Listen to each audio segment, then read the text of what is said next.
And good evening, everyone. Happy Wednesday. I am Bobby Legs, and we are here for a special Wednesday night Watch Talk chat, a collection review and discussion with Howard. Hey, Howard, how are you?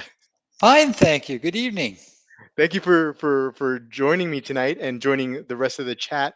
And Howard, I'm really excited to have you here. We were talking a little bit before the stream started. I've seen you in some of the groups, High Horology Talk, Bill Sanders group, Horology Talk, High Horology Lounge. Sorry, Bill Sanders group.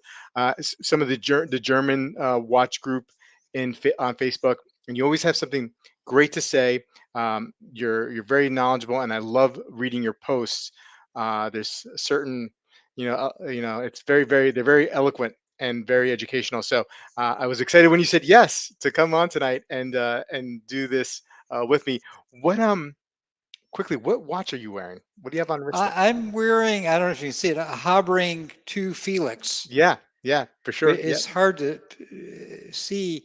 It's a wonderful, it's got the A11 in-house Yeah. movement, Hmm. and it's 99 pieces, most of which are handmade by the Habrings.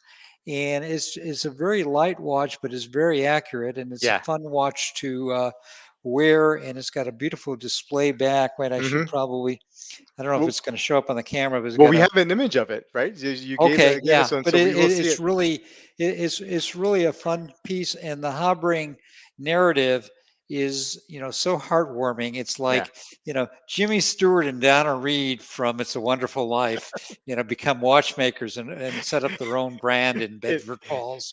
and yeah, right. Oh, awesome, awesome. I'm wearing my I see. I knew you were gonna wear your harboring. So I mean, this is German. It's not Austrian, but I got my Damasco DC 56. Wearing that tonight. Great little watch right there. Yeah. I loved Damasco, and Damasco's another family-owned company. The father, the son, Hmm. and the daughter, and they're very technologically advanced. There are a number of Damasco patents. They're a really impressive Right. brand, despite the fact that they're small. Yeah, very small.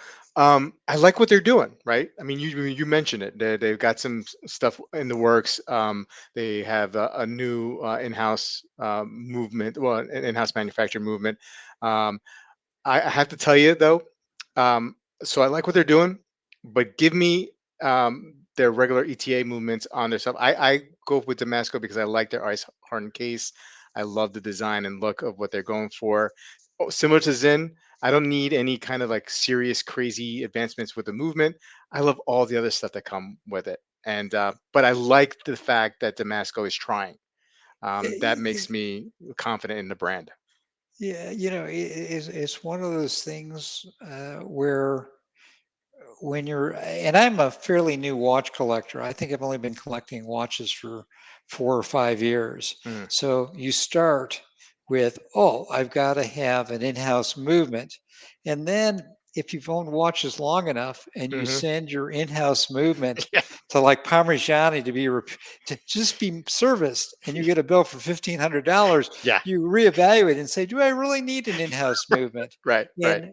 And with regards to Zinn, Wilfred Schmidt was the original technical director at A. Lange and Son. So Mm, if he wanted to make a movement, he could make a movement, but he's decided that uh, in the paradigm of the Zinn company, it is better hmm. to use a manufactured movement and put the money and the work in other areas besides reinventing the wheel by making a in-house movement. And I give him a great deal of credit for that, and that's one reason why he's able to produce these very desirable watches at a fair price point. Yeah, I absolutely agreed. And it's a nice balance, right? To have brands that focus on other things than the movement. Now I've had both the Zin and Damasco watches in the collection, and they're very accurate. I mean, they're not cost certified, but they do whatever they do behind the scenes to regulate these movements. They do a great job. And in addition to all that, all the great tech, and when you service it. just servicing an ETA or a Salida. It's not going to break the bank. So love what they're doing for sure. Howard, let's say hello to the chat real quick before we jump into your story and your collection. Dan is here. How you doing, Dan? Wolfgang, all the way from, well, in Las Vegas, but from Austria. Wolfie will be joining the live streams next week, whether he likes it or not. Chaz from the Berg, how you doing, Chaz? Az Clayton, how you doing, buddy? Thank you for joining us. Peter C is here. Bill K is here. Wilson's here. Bill K again. Joe, how you doing? Joey B's here. Brownie's here. Guys, let us also know what you're wearing on wrist tonight. Um, Scrolling down, James is here. How you doing, James? Nish, what's up, buddy? How you doing? I got your email. I will respond as soon as I can for sure. Jeff, what is up? Kevin S, how you doing? Good to see you. Hey, Amon's here. Hi, Rob. Hi, Howard. And Rick. Rick is also here. Thank you for joining us. James Moore, Neo. Um, Mez9 is here. Caliber YQG is here. Kevin, Colin, what's going on, guys? Time Hill, how are you? Uh, Rick Remmer, Howard is likely the most eloquent poster in our FB groups. I would totally agree on that. Uh, Thank you, Rick.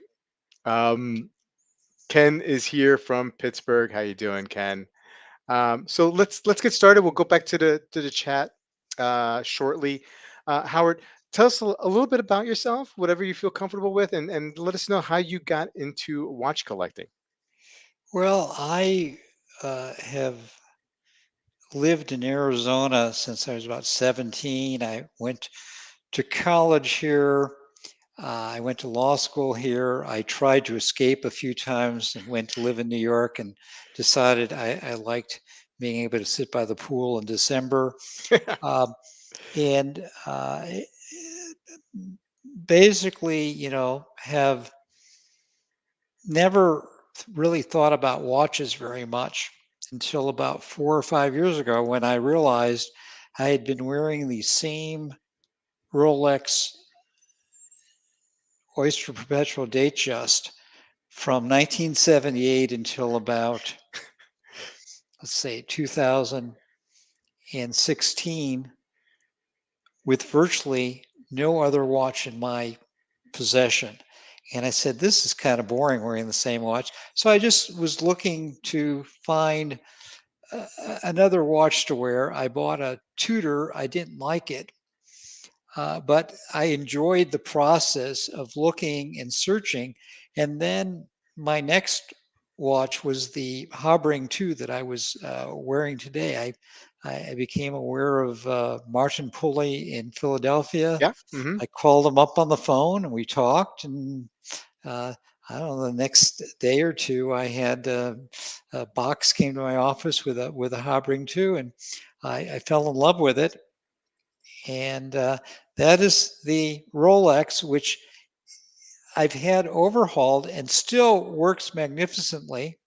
And it's a great watch. I've got it on the rubber B strap now. I've bought multiple rubber B straps, and uh, while they are a bit on the pricey side, they do change the look of Hmm.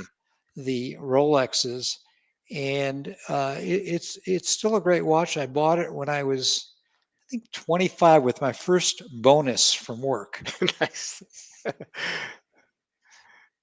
So you're the original owner, 1978, Rolex. They just probably not too much of a waiting list at that time for Rolex, right? I got a discount. Yeah. I got, like 0% financing. Yeah. Yeah. I think I paid, $600 down, and they carried the rest. Yeah. And it's been a great watch. And that said, you know, it was boring to wear the same watch, and it has nothing to do with whether one likes Rolex or Mm. not. Monogamy has a certain penalty, and the penalty is familiarity. And Right. so I began, a quest to become equally familiar with other watches. Sure, sure. Um, the so one second, I'm just reading the chat here. Hey, Bill. Hey, Tom. Steve, how you doing? Hey, Bobby. Hey, Howard. What's going on? Um, Big Pilot Wolfgang has a Big Pilot 43 on. Hey, Steve. How you doing? Hello, all. No watch day, just bracelets, and from the exclusive club that I'm in today. Um, Brendan is here. Hey, gentlemen. Thanks, Brendan, for coming in. Danny Caston, what is going on? Nice to see you. Okay, let's see here. So, um, Howard, I have a lot of friends who are lawyers. What is with, and I don't know if this is something that you've noticed too, but what is with lawyers wearing Rolex? They all wear Rolex watches. You Have you know what? noticed that? I can't explain it either, but you can sometimes go to court, and if there's five lawyers in the courtroom, there are five Rolexes. And and I think it's probably because it's sort of a shortcut. Every it's like selecting a Mercedes to drive. You Right. sort of know enough about the brand. You don't have to think about it, and you know it's acceptable. The dealers I'm sitting in downtown Scottsdale now, but it's kind of called the waterfront, and I have uh, there's a Rolex dealer on this block. There's a Rolex dealer in the Scottsdale Fashion Square Mall, which is about 2 blocks away. Um, it's Rolexes are pretty accessible. I used to have live in a gated community nearby, and one of my neighbors was the downtown Rolex dealer. And interestingly enough, I was friendly with he and his wife. I never, my wife bought watches from them, but I never thought to buy a watch for myself from them. Yeah. And so I was married to somebody who had, 3 or 4 Cartier watches, a Patek Philippe, a Hublot, and I just kept on wearing the same old Rolex watch. Yeah. Yeah. I Excellent. guess I didn't have as good a union contract as she had. Right. Right. So moving on, the next watch that we have here, the one that you're wearing today, GPHG award-winning watch, the Hobron to the Felix with that AU11 movement. Um, what attracted you to Harbin? I mean, I know uh, the first time I've ever had any exposure to Harbin was Bill Sanders, right? He did a lot of videos on them and really touted Harboring. What got into what got you into this brand? I think it was, really the whole notion of independent watches as Hmm. opposed to larger brands. Uh, Bill Sanders was instrumental.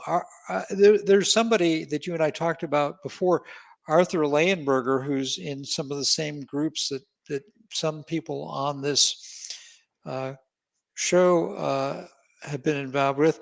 Art is an acutely intelligent and discerning gentleman. He was a great uh, fan of Habring and the whole Habring narrative. And then the more you learn about Richard Habring and Hmm. Maria, who I told you before that if I ever got the Vogue market, I would probably, and I would tell this to my wife, our anniversary tomorrow, I would probably get on my hands and knees and tell her, "You made a mistake with Richard. Run away with me." She is so charming, and she Uh, doesn't speak English very well, but she is so helpful.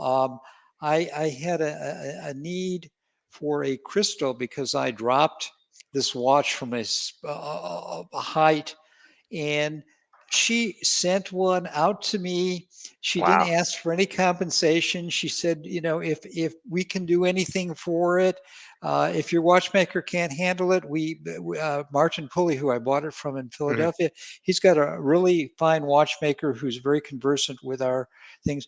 They're just really delightful people. And uh, one of the things I really respect about um Richard and Maria is the stand they took against ETA. They basically decided to have their own in-house movement to free themselves Hmm. from the vagaries of having to deal with ETA or any other large supplier and be at their mercy. And the development of the A11 by the Hobrings was really an exercise in uh, financial civil liberties for independent watchmakers. And before the show started, we were talking about uh, Joe Cheng is friendly with uh, Mrs. Kadoki, Stephen Yeah. Kadoki's wife, Yeah. and he uses the A11 as a base, Yep. and that was the whole idea. The Hobrings wanted to put together a coalition of small traditional suppliers who were being shunted away by ETA and Swatch, and create alliances that would permit uh, small suppliers, along with small watchmakers, the ability to have access to a quality movement. And there's nothing revolutionary about the A11, and a lot of the uh, architecture harkens back to uh, ETA movements, but Mr. Habring freed himself Hmm. at great personal expense. Doing a movement from scratch is a very expensive proposition for large watch companies, let alone for smaller watch companies. And he had to demonstrate a great deal of tenacity to complete this engineering. And of course, he is an alumnus of IWC and worked under Kurt Kloss and Gunter Blumlein, who I think is one of the um, uh, great figures in 20th century watch industry. He joined with Walter Lange to resurrect Lange, and that wouldn't have happened without somebody of Gunter Blumlein's vision and the financial pocketbooks of the German company he was an executive of. Right. Okay, so let's get moving on here. And a couple, well, an interesting watch here. I've never heard of this brand, the Goldfield. Is it? Goldpafil, that is a Seven Masters piece by Sven Andersen. The Seven Masters project, Goldpafil was a long established, I think it was established in 1856, luxury leather Mhm. goods maker. They wanted to emulate Mont Blanc and some of the other luxury makers and go into watches. They had a visionary executive. He came up with the idea of commissioning seven AHCI members: Vienna Halter, Sven Andersen, Vincent Calabrese, Felix Baumgartner. I'm leaving out some names, and they each designed a watch that was then produced in a series of 100. The originals were auctioned at, I think it was Christie's in 2004, 2005. It was vastly publicized. It was a tremendous failure. The auction was a failure. Um, the project was a failure. I think some of the watchmakers got stiffed. Hmm. Um, Goldpafil bought a number of brands. They bought a Eterna. I can't think of other brands, and they went down in smoke in 2008. Gotcha. And but the however chaotic the Seven Masters was, it was probably the most important single event in the recognition of independent watchmakers up to that time. And it did create a lot of publicity, and most of the participants went on to greater things. And that's the Sven Anderson. It's a based on a 2892 movement. It's a 24-hour dial. Hmm. It's beautifully crafted. The gold fulfill leather pieces uh, had a little tombstone or monument in them, and that's where that little piece on the at above 12 o'clock comes from. And it's a wonderful watch to wear, and it's very interesting, and it's got a display back.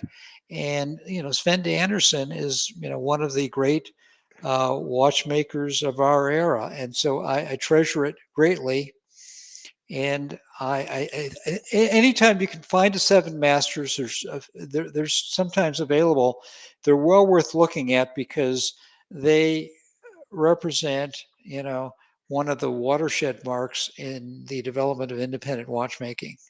Wow, super interesting. I had no idea of that collaboration. Speaking of, like, beautiful timepieces, you have a Parmigiani Coppa here, and in gold, and I love Parmigiani. I know that they take a beating uh, in the secondary market, which is probably advantageous to a lot of us who couldn't afford their watches at MSRP. But you have this beautiful Calpine. I know a couple guys in the chat that have this watch. This is a very interesting piece. Tell us about this one. That's an 18 karat gold Campo Grande. My photography is such that if I was the head photographer at Rolex, nobody would have ever heard of Rolex. Uh, That's why. but there's guilloche uh, on the exterior of the perimeter of the dial, and it's beautifully crafted. And as bad a photographer as I am, you can see the Mm, um, grains of hmm. pattern of the beautiful gold rotor. Yeah. Um, my I had another Parmigiani that was probably even more magnificent than this one, and um, I knew a collector in Germany who wanted to buy it, and it just I sold it, and I'm sometimes regretted, but you can only wear so many. But the main thing is the the Parmigiani design, which turns some people off, and I don't know Hmm. why. And what I didn't photograph, this has the tier lugs, and the Hmm. weight of this watch is amazing. It's the gold case and the lugs, and it's beautifully crafted. And there's no cost accounting at the Parmigianis of this era. Pre 2017 Parmigiani are, in my opinion, the personification of luxury. After 2017, there was more of a push to uh, make the watch line more economically productive. So Hmm. I think they went into cost accounting, and there were some directives. There was David Traxler was hired as president. He was given 3 years to turn a profit. Unfortunately, he hit COVID. Uh, the man, one of the principal architects of the resurrection of Bulgari, whose name is Guido Turini, is now the CEO at Parmigiani, and he's moving them in a different direction than Michel Parmigiani. They're doing more contemporary sport watch pieces. They're still beautifully crafted, Hmm. but they're more similar to uh, what I will call the usual suspects. And I mean that lovingly, but they are trying to compete in the sport watch sector, which was never a big factor for the Michel Parmigiani run Yeah. group. And one of the reasons I admire Michel Parmigiani, in addition to his great restoration skills, is the people he's been associated with. Kari Voutilainen is a Parmigiani alumnus. Peter Speak-Marin is a Parmigiani alumnus. I mean, he has surrounded himself by with great watchmakers. Hmm. He's uh, somebody who is steeped in the classic Greek and Roman aesthetic theories. He does not come to these shapes and forms by accident. He has a very uh, rigorous set of formulations that, as I say, have been extracted from the Greeks and the Romans. And he is a man of great aesthetic intellect. And I think that anybody who can buy a pre 2017 Parmigiani, like a Toric or the Oh like, yeah. uh, will find themselves very happy over the course of time. And I'm not referring to the investment aspect of it. I'm referring to having watches of a luxurious nature that are seldom available. Yeah, I mean, I'm a big fan of the Toric and the Tanda. I like both those lines as well as the Kappa as well, um, for sure. Now let's move on here. Speaking of Speak Marin, tell us a little bit about this one. This is the Speak Marin Velshita. It's got an enamel. It's got a lacquer dial, excuse me, and it's a one-hander, which in the history of watches, well, the history of clocks, I should say, uh, as people were trying to work out the complexities of watches, of clocks, there would be these one-handed movements, and this has a great deal of whimsy to it. You, if you look in the middle of the single hand, Hmm. that is a secret topping tool motif, and it rotates once every 60 seconds. I don't know if you can. I should have done it on video, but that goes around every 60 seconds. So it is a beautiful uh, uh, design that moves around. It's a very comfortable watch to wear. It's large. It is intended. You can see the topping tool motif uh, on the through the display back and on the rotor. Um, this watch was heavily influenced by Peter Speak-Marin's restoration work with pocket watches, and it's intended to represent what originally was the conversion of pocket watches to wristwatches by affixing uh, lugs. And the Speak Marin Company was bankrolled by a very wealthy German woman whose family made their fortune, I think, in the hog business, and I kid you not. And there was a falling out. It was not a pleasant parting. And Speak Marin was left in the position of some other people like Gerald Genta and Daniel Roth, where he did not have the rights to produce watches under his own name. He's an extremely articulate and gifted watchmaker. He has the Naked Watchmaker, which generates educational videos. And I think he's a really fantastic figure in contemporary watches, and he's a technical master. He is somebody who has great insight into the use of not only historic tools but modern tools. He is a real masterful watch engineer as well as watchmaker, and he's a very witty person. So I love Speak Marin. The company is still in business. They they're a small producer. Um, it's kind of strange because they're producing Speak Marin watches without Mr. Speak Marin. Wow. But I love this watch, and I love the whimsical touches, and it's hard to see, but it's got a fairly pronounced crown, and it's just a delightful watch to wear. Yeah, super super interesting. Very very good looking watch. Very good looking piece. Moving to the next few, we have an Eternamatic. It's a vintage. It was like new old. It wasn't new old stock, but it was unworn, and it's probably from around the early 1990s. And it's a simple 34 millimeter gold piece. Again, my photography is terrible. It's got a very nicely finished movement with the display back, and because I guess Chronomata was rooted to ETA.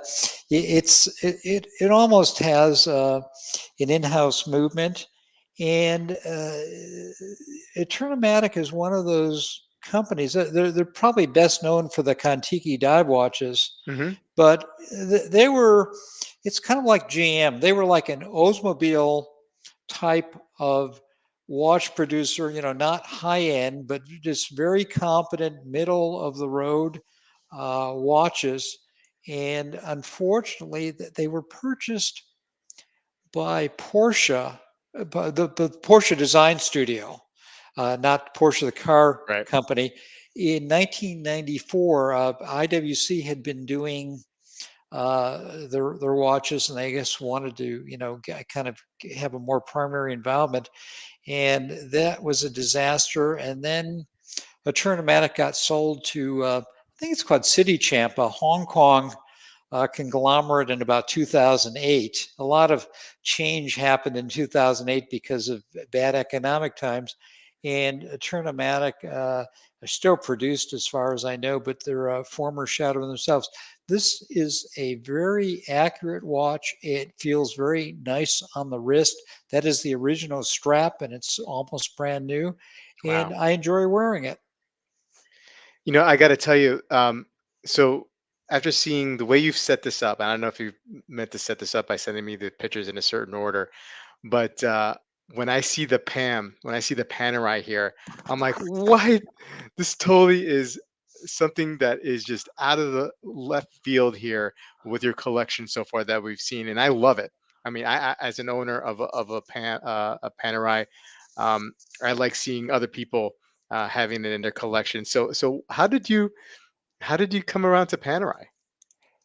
Um, when I started exploring watches, I started picking up the anti-Panerai Yeah, propaganda, yeah, and I would have probably have said I would rather at least be seriously hospitalized, than buy a Panerai.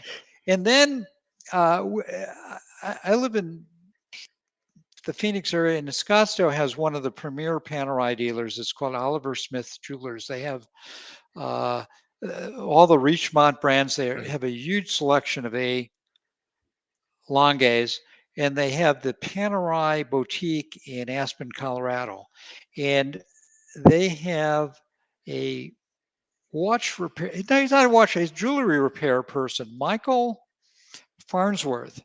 Michael is probably the most knowledgeable person of Panerai I've ever met. hmm, He could easily write a book.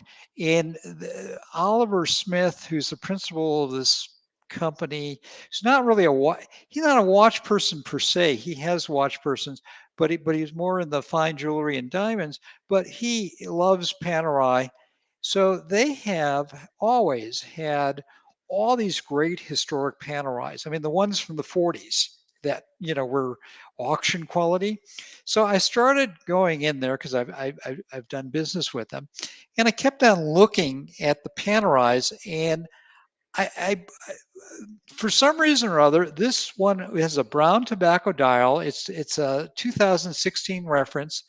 It's got the Unitas. the Unitas movement in it. It's hand wound. Uh, it, it just sang to me, and Yeah.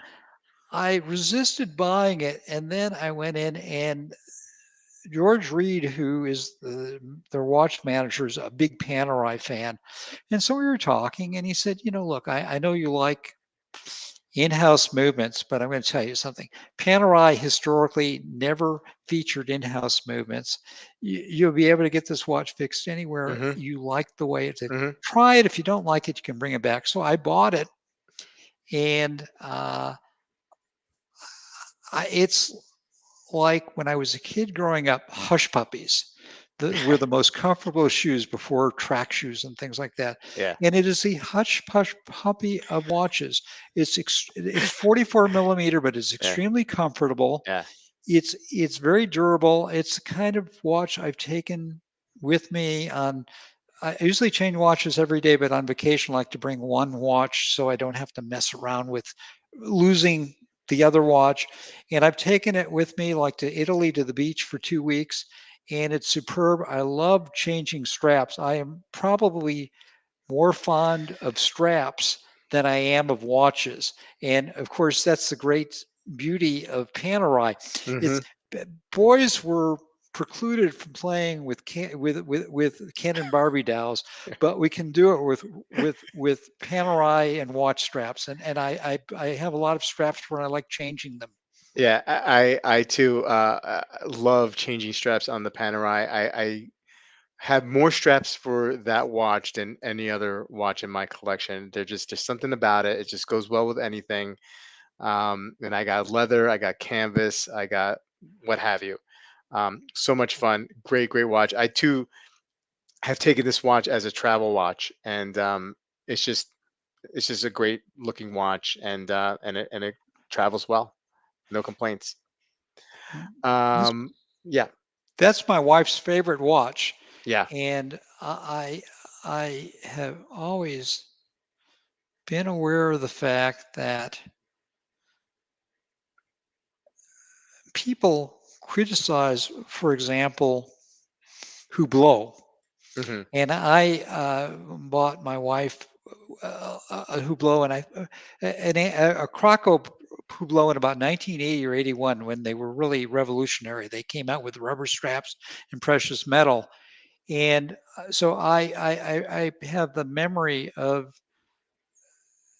the Hublot as being a really progressive, Hmm. cutting edge brand, but people kind of bash Hublot. However, if you put a blue, and I don't own a Hublot, but Hublot is the kind of watch like this one that woman would like, Hmm. and it's like finding a cologne you like. You're going to pick a cologne because women like it. So I would suggest to anybody before you exclude Panerai from your list of options to take into account what the woman in your life might think. And what I would probably tell you is this: I don't think I would ever buy a in-house Panerai movement.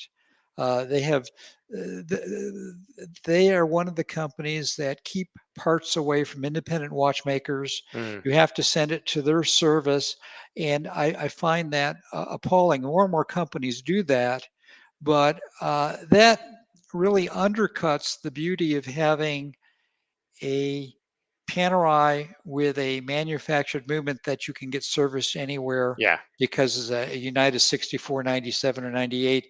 And I think that there should be a backlash against those companies that try to push and force people to use their in-house service because they do Mm. not make parts available to the distributors to independent watchmakers. Yeah. Good point. I agree.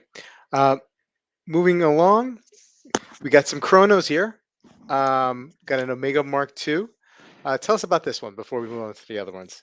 The Omega Mark II is a 2014 and above reissue with the caliber 3330, which is a reworked 7750 with some silicone parts.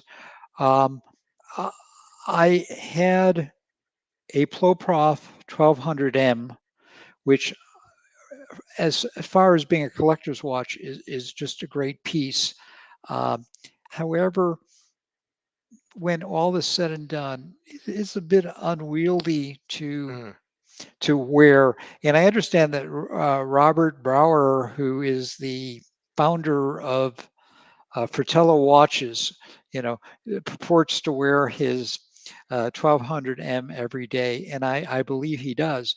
But it just was not comfortable to wear to the office. It was a little on the clunky side. mm, So I substituted this watch for the um, Seamaster, and I find this to be an incredible watch. I like form watches, and it's got sort of a form quality to it. It's got the racing dial with the mhm, touches of orange. The bracelet, which is not well photographed, is among my favorite um, Omega bracelets. I just think it's an incredible watch. It's a little more distinctive than the ordinary Speedmaster. The history of this watch was it was only manufactured in its original incarnation from 69 to 72. NASA, this was intended to be a replacement for the moon watch, and NASA refused to have any new testing and told Omega in no certain terms we're not going to retest. And that kind of caused this to go out of production. It has been revived periodically. mhm, This is without a doubt my favorite chronograph. It is lovely to wear on the wrist. It's very solid. I don't have a lot of Omegas, but I think Omega as a brand just is very solid, mhm. and I love this watch. Excellent. Speaking of watches that you love and that I love, right there, right smack in the middle, is that Hanhart collab with the Rake and Revolution, and I missed out on this one last year. Every once in a while, I'll go onto some of the secondary market sites and see if there's any up for sale. You have one of these. I know you like Hanhart. I like Hanhart. Um, Tell us about this one. Well, this one I have to say that Waco, you Hmm. know, is quite a character. And initially, I wasn't too enthusiastic about buying a special edition Mm, from Revolution, although I'm a very happy subscriber to Revolution. I think they do really good work. And at first, I refused to buy this watch. I almost did, and I had to buy it online because I couldn't abide the red mark at 12 o'clock. And I don't know, a little time went by and I reconsidered, and I really focused in on all of the attributes of the watch. It's got a beautiful wound strap, hmm. very well constructed. It is a hand wound chronograph without a date, which I like very much. It's got the bronze. I had been looking for a bronze Yep. reference, and I looked at the Tudor Black Bay bronze. Hmm. I was in London one time, and they had the Booker Hmm. uh, The blue. bronze Tudor, Hmm. and but I really, when I saw this, I just liked it, and I also liked the fact that Hanhart is one of these small manufacturers with an illustrious history. They started in Switzerland. They moved across the border to Hmm. Germany. They were one of the great factors in stopwatches, in sports timing. Um, they were one of the original Flieger companies. It is amazing, how popular watches made for Nazis are, but they were one of the original Flieger producers. And this watch, I am not a big Steve McQueen fan, but Steve McQueen is associated with Yep. this watch, which is the non-bronze 417 17. ES, and it is a delightful watch to wear. The chronograph works great. Uh, I highly recommend the. I think there's a new bronze edition out. It's a little smaller than this in Hmm. diameter, and you will not feel you went wrong if you buy a Hanhart uh, chronograph. Yeah, they just came out with a bronze chronograph uh, collaboration with the Rake and Revolution, 39 millimeter, which is supposedly true to the original. For me, I was looking forward to that piece. I prefer the 42 size. I know it's not to the original, but chronographs under 40 millimeters for me just seem not to work. I know 39 is barely smaller than 40, but just from my experience, so I was a little disappointed. I'll still hold out and see if I can find one of these in the secondary. Hopefully, not too expensive. But I love this watch, Howard. It's one of my favorites in your collection, and you have a great, awesome collection that has with awesome watches. But this one is maybe because I've been looking for it for a while, and but uh, but yeah. Um, Next is an interesting piece. I've never heard of this brand either. And correct me how if I'm saying it correctly or incorrectly. The Dugina Chronograph. I think it's pronounced Dugina. Okay.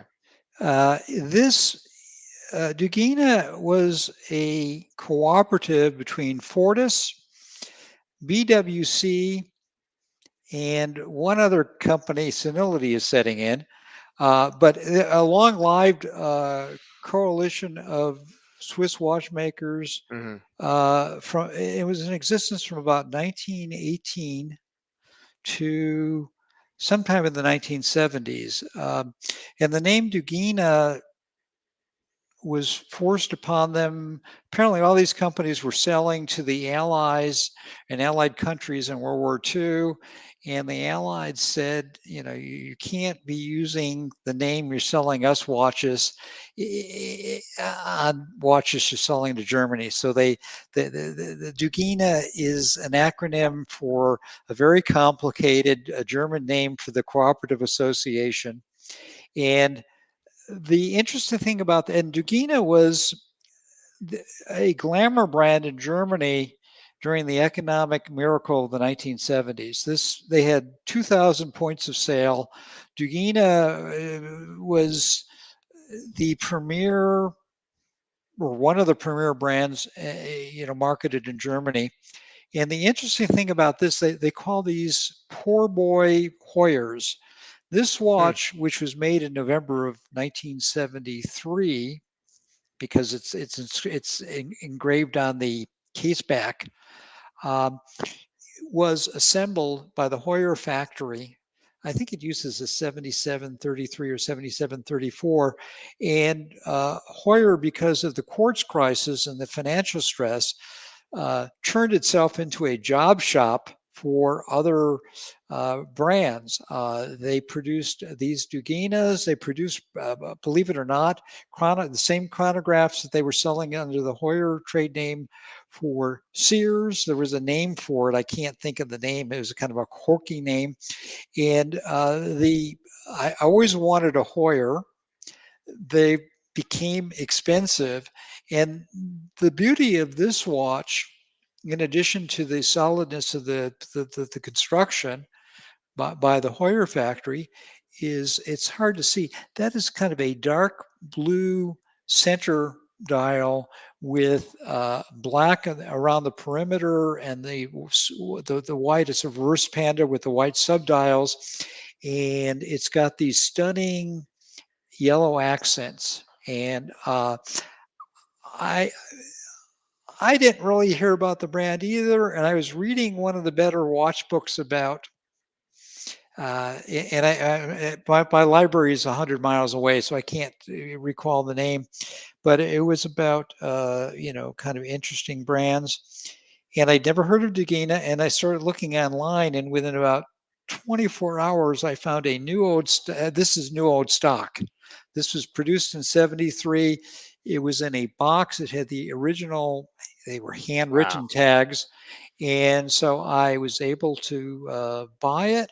It was shipped to me. I took it into my very fine watchmaker in Prescott, Derek, who gave it a complete service, and it's a stunning watch to wear. Physically, it's probably a 38 millimeters, something of a form watch.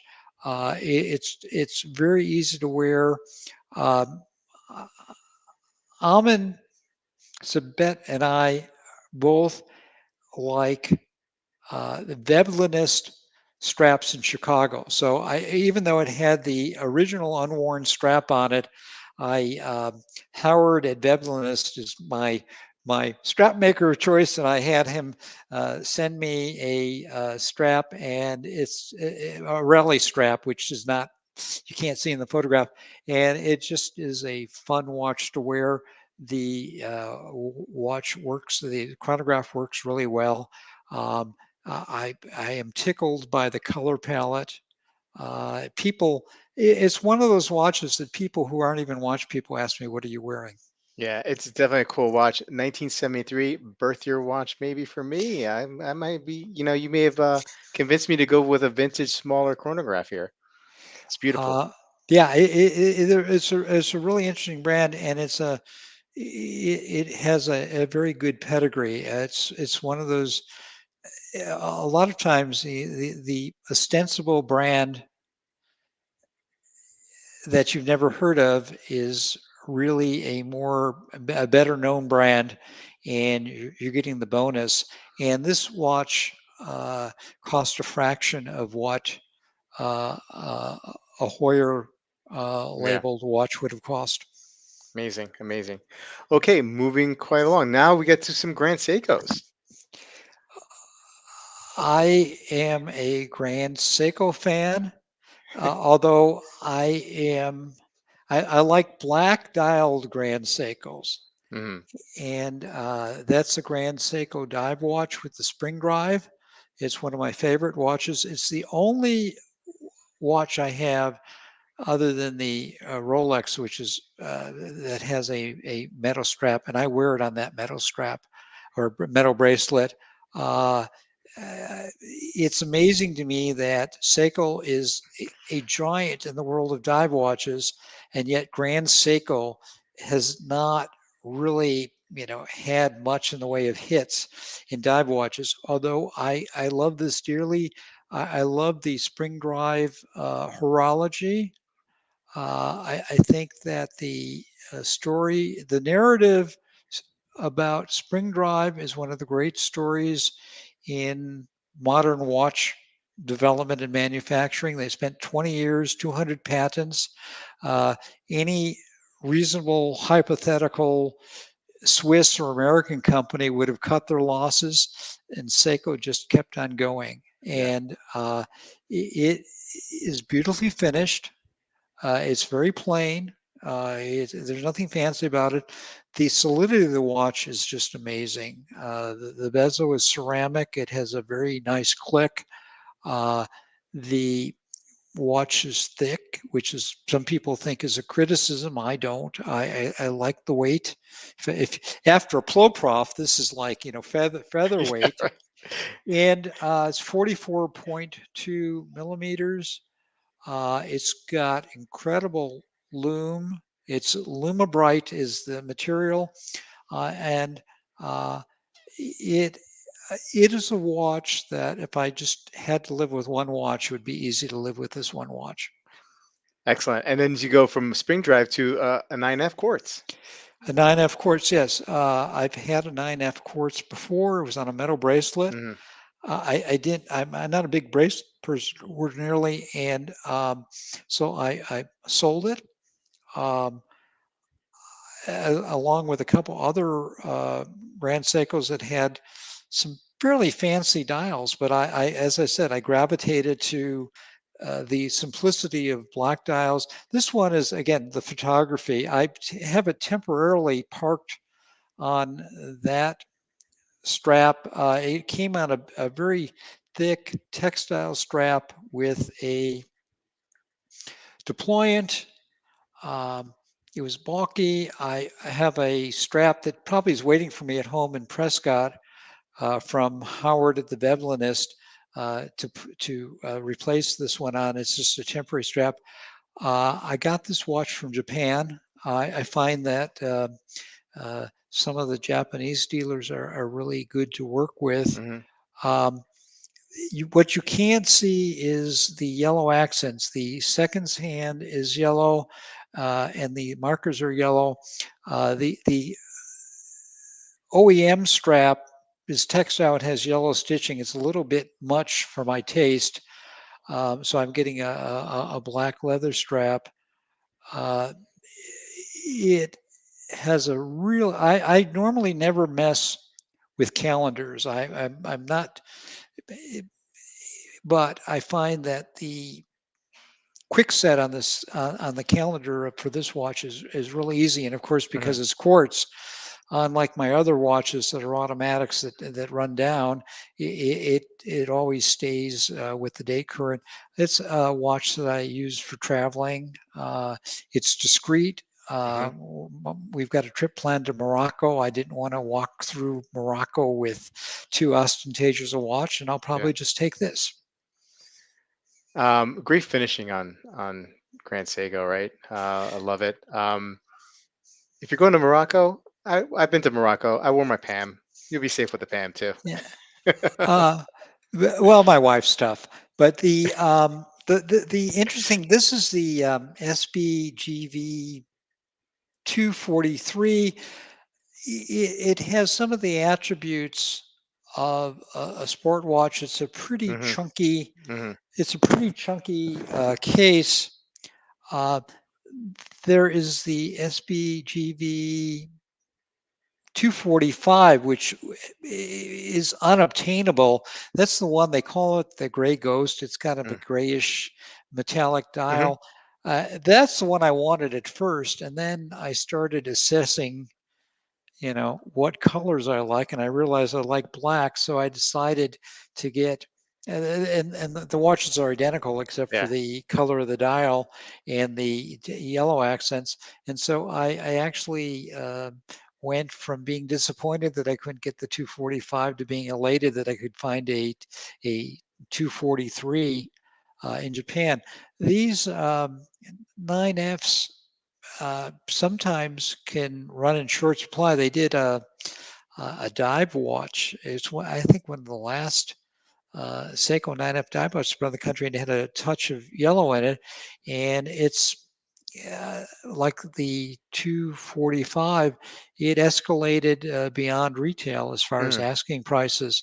So I like the quartz technology. I'm not adverse to quartz. I know a lot of people find quartz to be like near beer. But there's something to be said at 4 o'clock in the morning if you're trying to catch a plane that leaves at 5:30. Just going in a drawer and pulling out a Yeah. watch that's all set and ready to Absolutely. go. Absolutely. Moving on to a reissue right here, the King Seiko. I never owned a Seiko until after I owned four Grand Seikos, and I so I did have the history with Seiko. And of course, a lot of people say, well, I started collecting Seiko, they were cheap, and now they're Mhm. not cheap. Um, I don't have that prejudice. I think this is a beautifully crafted watch. It's got the 6L35 movement in it, which is, oh, it's not the Mm. highest grade. Right. It's not a Grand Seiko grade, but it's an excellent grade. It's beautifully finished. It's got a silver dial. My photography again is poor. It has the personification of Taro Tanako's grammar of design, which he is it's attributed to him, but actually it was in place before he even got his job as the first industrial designer employed by Seiko.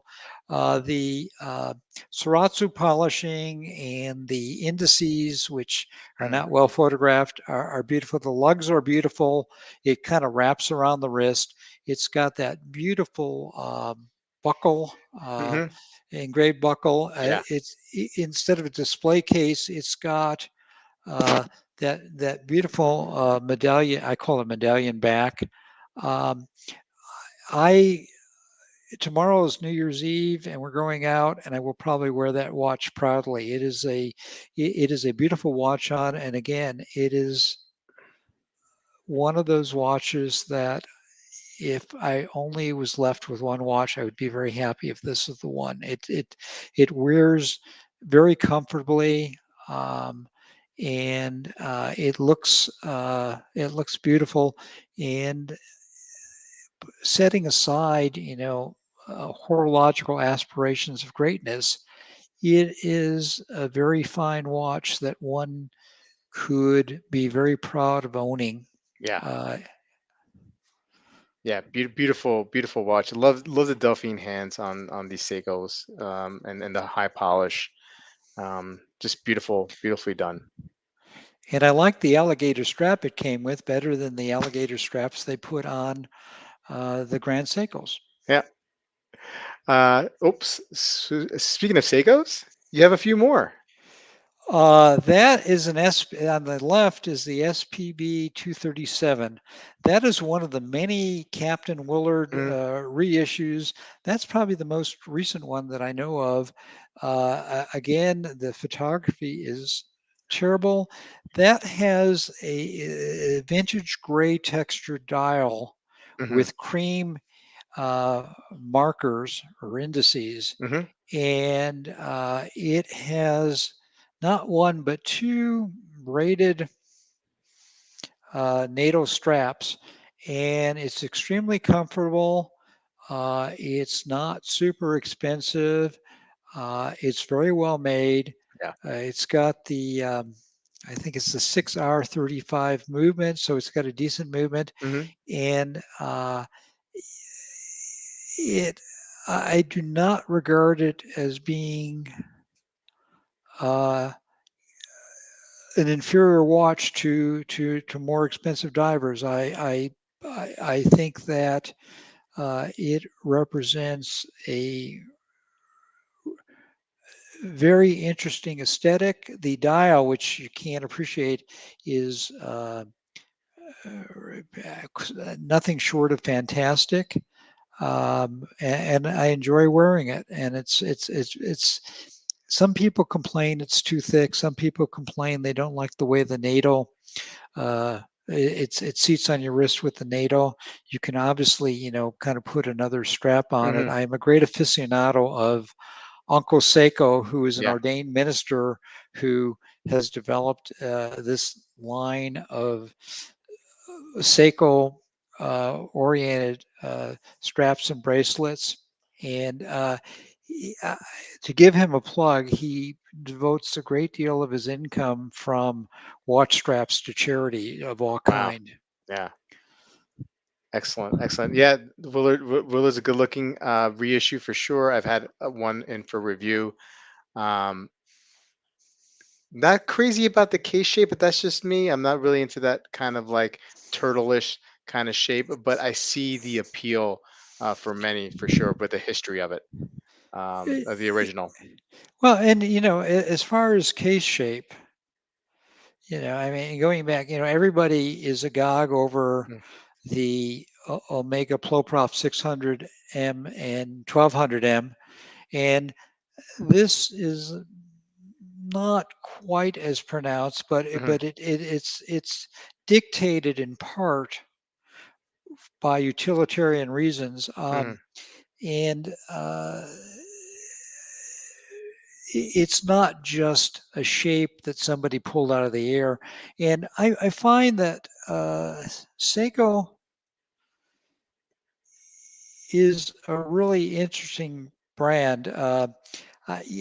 They're the values of Kintaro Hattori, who is the founder of Seiko, and Seiko means precise, uh, have, I think, been kept Mm, over the course of time.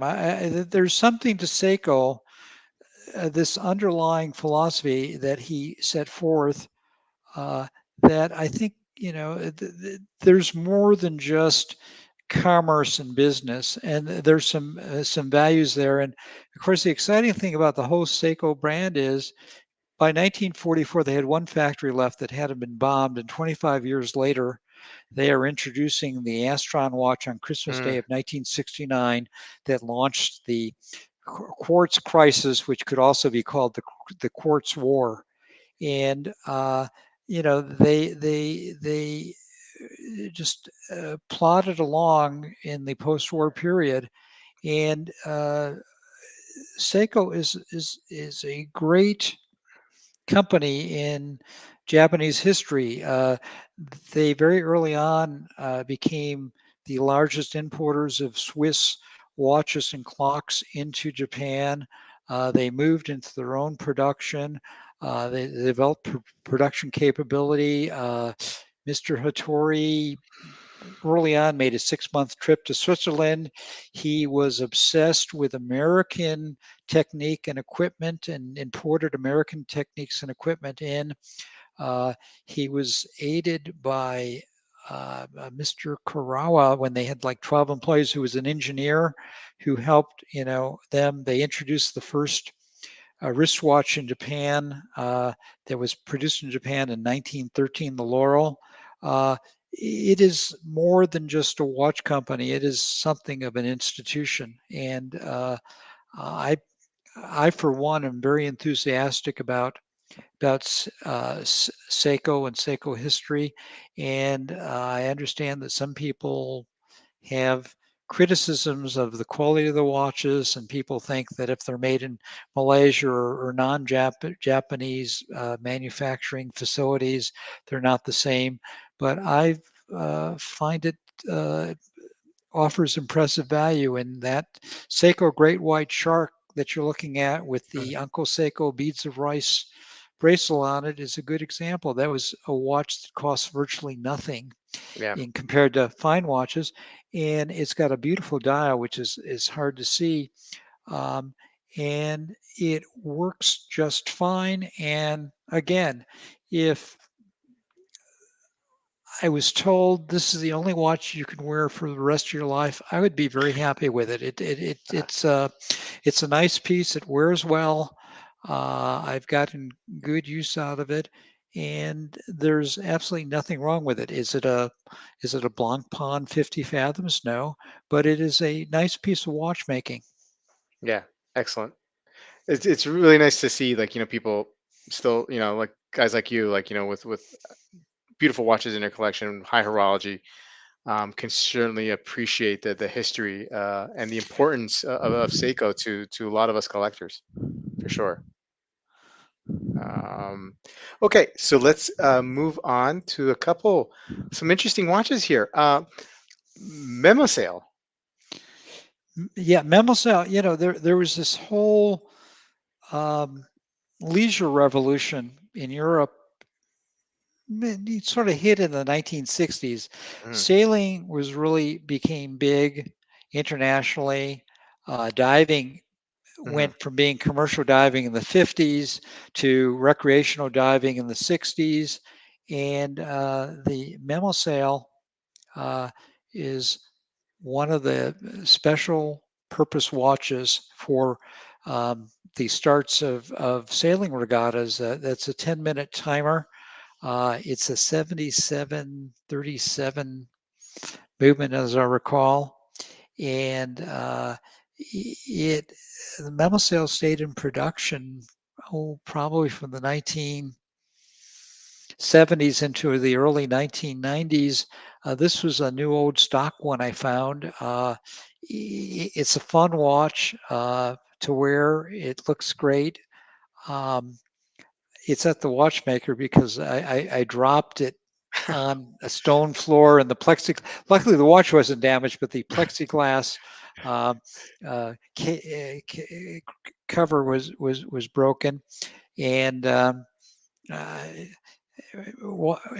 it's on the non-critical list at my Phoenix watchmaker. I have to probably call him up and offer to bring a bottle of wine by to shame him into finding finding the the crystal for it. It's a fun watch, and Hoyer and some other manufacturers all made similar uh, race timers.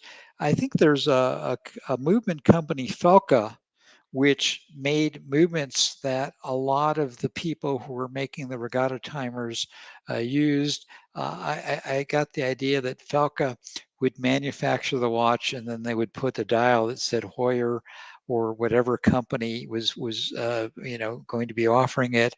Uh, but it's kind of an interesting intersection between horology and popular athletics. And there's a lot of that with the Hoyer narrative.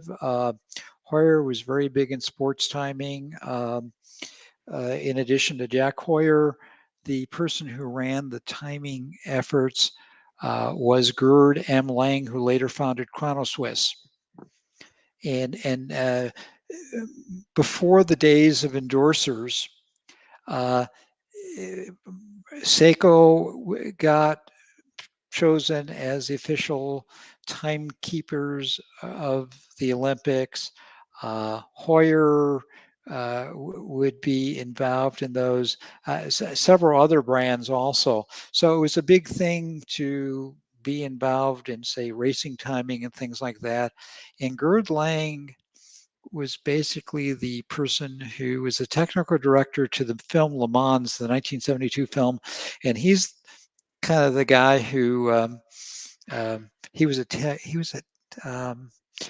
Hoyer. He's the guy who got the monocle on everybody's wrist in that movie. Yeah, for sure. Um, we have the Longines here and the Seagull, but what I really like on the slide here, and I would love to hear the story behind this is the ball, the Vortic ball pocket watch conversion. Tell us about this one. Uh, that watch uh, is a 1927 ball. It's the photography is bad. It's got a beautiful engraved gold-filled case. Um, the Ball Watch Company is an amazing business story.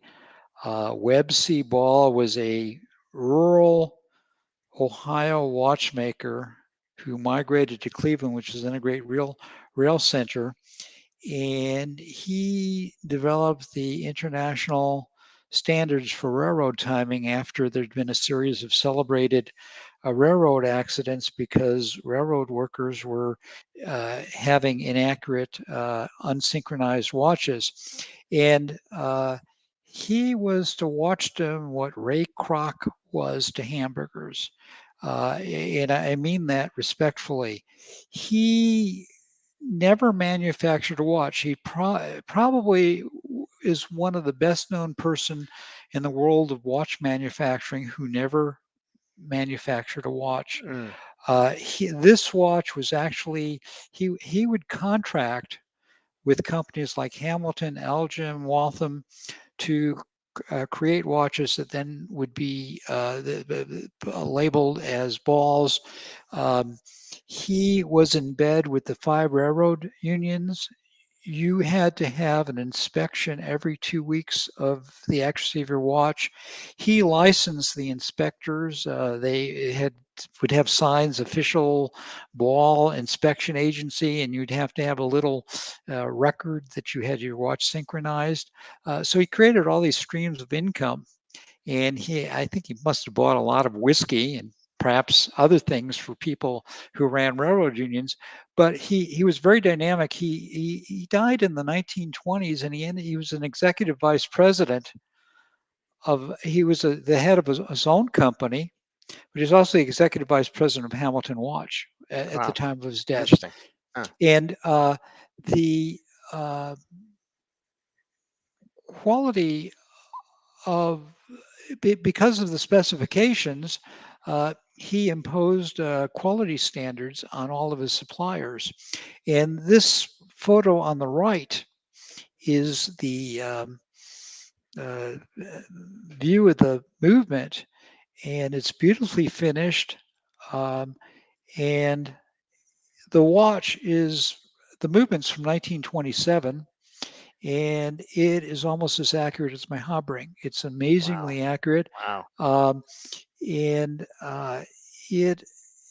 But the watch in question, the Illinois Watch Company, which was acquired by Hamilton in 1928, was started in 1869 by a group of people who were very close to Abraham Lincoln, and they started out with fits and spurts. It took them several years to get their manufacturing up and running. They went through two serious American depressions or recessions. And how they got started was they stole a manager from Elgin Watch Company in Elgin, Illinois, and got him to move to Springfield. And he recruited 5 Elgin employees, and then they started, making second-rate railroad pocket watches. And somewhere along the line in 1902, they committed, like Seiko did in the 60s, to becoming a quality operation. And by 1908, they won the U.S. Naval Observatory Accuracy Award and got some government contracts. And from 1902 until 1928, when they were acquired by Hamilton, they were a top rank U.S. manufacturer. Hamilton bought them in 1928 after the death of a Mr. Bunn, who's memorialized the Bunn Special. And uh, then the Depression hit, and they closed down the Springfield operation and moved operations to Lancaster, Pennsylvania, where they were manufactured until 1940, and then they shut the Illinois Watch Company down.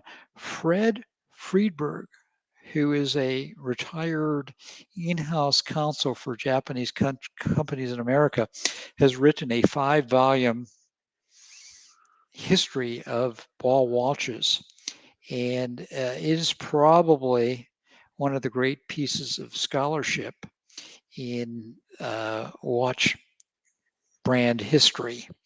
And yes, it may be obsessive, but he has done a remarkable job, and it's probably a great example of what people can do if they approach uh, horological history in a very serious vein. And the other person who does some great things in horological history is Rebecca Struthers from Struthers and Struthers, who has a PhD in horological studies from an English university, and the Horological Society of New York has these lectures that are given monthly, and they're on YouTube. And if you want to find out what happened to the British watch industry, uh, you need only to find Rebecca Struthers talk about the impact of Swiss counterfeiting on English watch manufacture after the Napoleonic Wars. That's the every somebody once said every fortune begins with a crime. Well, the fortune of large scale watch production in Switzerland, starts with in large part the big push that counterfeiting English watches gave them, and the degree to which they went and their counterfeiting was just amazing. It was the first time they had systematic, uh, kind of industrial craft manufacturing of parts. It was synthesized by people from the Netherlands and the UK. These watches were high level counterfeits. You could not tell them apart from the originals, and they were sufficient to basically tank much of the English watch industry, and from which it never recovered. And England and France were far ahead of the Swiss until the first 2 decades of the 19th century, when counterfeiting began to take its toll on English watchmakers. And there are and she cites 1817 parliamentary debates about the misery to which English watchmakers had been reduced to Dickensian poverty, and it the cultural aspect of horology is as interesting as the watches themselves. Yeah. Excellent. Well, thank you for that. That's very, very informative. I'm going to speed things up a little bit here, Howard. We're going to jump over to a brand that I never heard of until we started speaking about this today. Itoy, see if I'm pronouncing it correctly. Itai Noi? Itai Noi? Ite Noy, yes, Yeah. Mr. Noy is an Israeli. He was an artist who was trained as an industrial designer in the Netherlands, and he gravitated to making what I will call art watches. Mm, Combining art and watches. He uses 7750 Valjoux movements, and these are a couple specimens that kind of show his playful and sometimes thoughtful take on watches. Um, he does different series and mm, he does different things, and uh, he's it's not traditional watchmaking, but it's interesting and they're fun, and I enjoy them. That's probably what counts, yeah. And I don't buy them or wear them because of what other people think, Mm, and they have a subtle whimsy, maybe not as obvious as the Constantine Shaikin clown type of things, but right. there's always a little smile that you Yeah. find in the background. Excellent. Thank you. I'm definitely going to be looking up Itai and Noi in the future for sure. And finally, what collection um, is with not without your G Shocks? I love it. I, I mean, you can't resist. Yeah, yeah, And the absolutely. left one is by a rapper. It's a collaborative between um, Casio and Asper, who's a rapper I never heard of. But I mean, there's some of and I don't know how much he contributed versus people at Casio, but there's a kind of an Elaine Silverstein quality to this jelly watch with the Yeah, blue, red, and yellow hands, absolutely. and it's a fun watch to wear. And then, of course, you have the square, the stainless steel square there. Also a great, great watch. Um, love it. The Full Metal Square Yeah, is a cool watch. yeah. I used to have a Yachtmaster one Hmm. 16622, and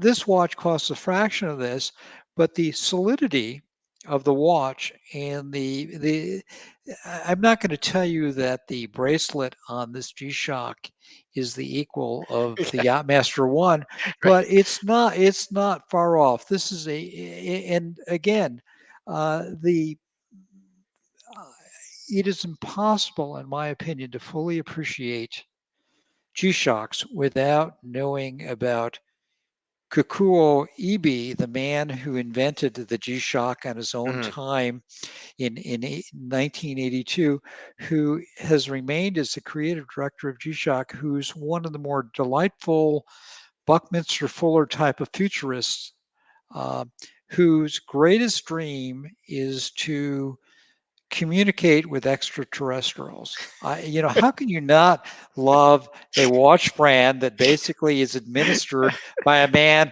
whose dream is to communicate with people from outer space? And he doesn't speak English, so all of his interviews have to be translated. Yeah, But he's just a really charming, humble man. And he's one of those people that you wish there were another 3 billion people like Kikuo Ibe. He's just a very nice, gentle man. yeah. I think I like G-Shock even more after knowing that about him. I think that's awesome. Um, one question that I always ask collectors when we review the collection: So what do you have on what do you have next in sights? Do you have anything specific? Well, Amin Sabet and I, and probably a few other people, have Kettler's, Stephen Hmm. Kettler's Terra 3Ds. Yeah. I think I'm supposed to get mine in a short time. Right. Stefan moved his studio, and I think he had a little, just moving disruption. So, but I'm expecting to get it in the first quarter of 2022, and I like Stefan Kadoki, whose work I admired from afar. I really respect Stefan Kettelars and think that he does some very beautiful work. So I'm looking forward to receiving it.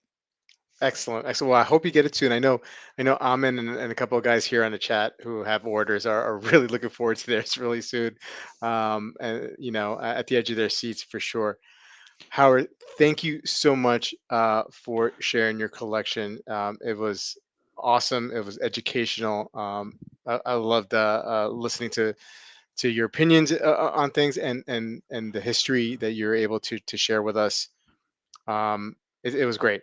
I definitely enjoyed this evening for sure.